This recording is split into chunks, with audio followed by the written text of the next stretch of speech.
गायरान जमिनीवरील अतिक्रमण हटवण्याचा निर्णय तात्काळ मागे घेण्यात यावा.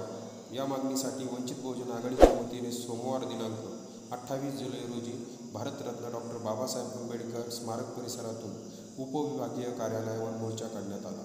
यावेळी उपविभागीय अधिकारी अरुण जराड यांना निवेदन देऊन घेतलेला निर्णय तात्काळ मागे घेण्यात यावा अशी मागणी आंदोलकांनी केली.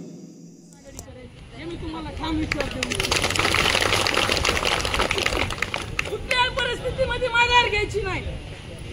होईल ते होईल, मेलो तरी चालेल, पण गायरान आपण सोडायचं नाही. ही भूमिका आता आपल्याला घ्यावी लागेल.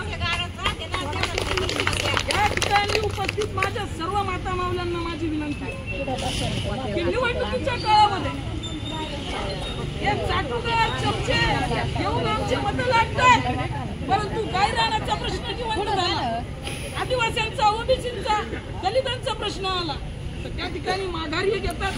एकाचही भाष्य त्या ठिकाणी गायरानावरती नाही, उलट गायरान काढण्याचं यांचं मनसुबा आहे. त्यामुळे माझी सर्वांना विनंती आहे की बाबासाहेब आंबेडकरांचे नातू, प्रचंड नीतिमत्ता जागेवर असलेले नेते, या देशातल्या मोदीला, पंतप्रधानाला, सगळ्याला बुटाच्या ठोकरीवर उडवणारे नेते बाबासाहेब आंबेडकर आहेत.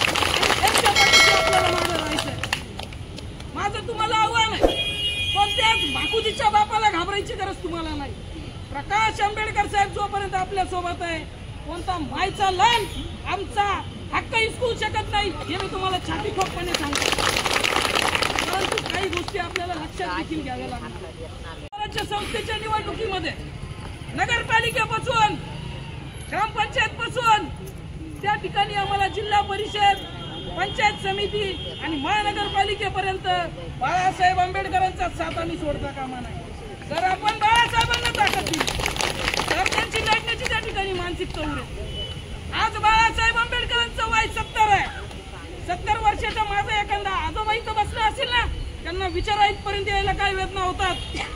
70 वर्षाचे माणसं कुठेतरी हॉस्पिटलमध्ये, कुठेतरी घरात चांदीला पडून आराम घेतात.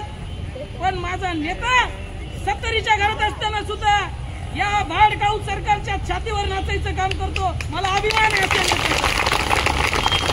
त्यामुळे आपल्या सर्वांच्या वतीनं या प्रशासनाला, या पालकमंत्र्याला, या एसडीएमला मला सांगायचंय, या असे जे तुमचे कागद आहे ना, याला आमच्या बुटाच्या ठोकरीवर उडवतो, याला आहे ना तुमच्या पालकमंत्र्याच्या तोंडावर फेकून मारतो मी.